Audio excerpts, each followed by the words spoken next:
Spitty, and that's another election over here in Northern Ireland, or the North of Ireland, or whatever the hell you call it. And momentous. It was a good day for the Fenians. I gotta tell you, it was a good day for the Fenians. They turned out big time. I done this wee graph. There's all sorts of graphs. This is the graph I did to explain the outcome of this local council elections. Now, the Shinner bots loved that online. They loved that, but they didn't like it when I pointed out that I did not like the way the Shinners are now applauding each other. Well done you. No, well done you. No, well done me. Well done you. That's North Korea or China. That's not Irish. That's not Irish elections. Give me the old days. When if the Shinners won an election, they carried their candidate out on their shoulders. And when the DUP won the election, Ian Paisley, the real one, he always gives a wee verse, didn't he? He always burst into a wee bit of singing, a wee psalm after his win. Closer, my God, to thee, closer to thee. I loved that, so Christian. And then, of course, he went on to denounce all Pippies as going to hell. Oh, they were the good old days. The final count was 144 for the Shinners, 122 for the DUP. 90% of Shinners candidates got elected.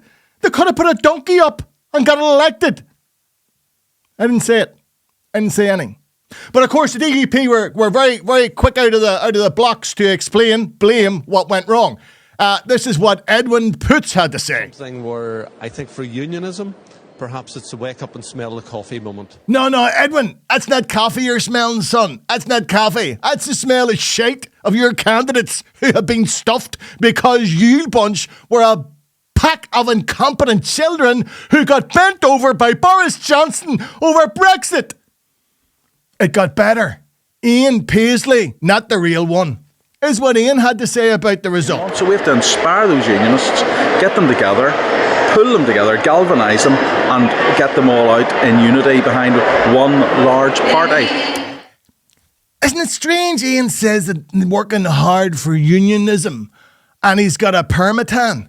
What, is there a heat wave in Ballymena or what? Or what? You know what I mean? How come Ian's working hard for unionism if he's never here? You know where you stand in the DUP, right? You know where you stand by where you are in the pictures outside the assembly when they're doing a wee statement. Have a look at this. Can you spot Ian? Can you spot him? That's where Ian is. Ian couldn't be any further back if he'd stayed in Sri Lanka. Still, Sir Geoffrey is convinced that he's got a mandate to continue working for a united Ireland, because that's what the Duppers are doing right now, aren't they? The Shinners don't have to do anything. The Shinners can just sit back and relax, because the Duppers are doing all the work for them. But Geoffrey is convinced now he has got a mandate to work on and push on and stay out of the assembly, and that's what he's going to do. Because Geoffrey has said that he's convinced that the train has not left the station regarding Brexit negotiations. Geoffrey, son. Not only has the train left the station, son, you're in the wrong station. You're starting in the wrong station, son. Wise up.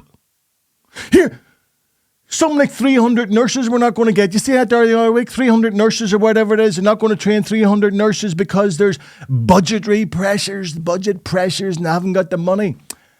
I've got a suggestion. Here's my suggestion. There's 90 MLAs sitting up at that assembly scratching their holes, doing nothing. Buck them out. Close it down. Turn it into a hotel. Turn it into a nursing home. I don't care what you turn it into. Close it down. Take that money. Give it to nurses who might be doing something useful. That's all, folks.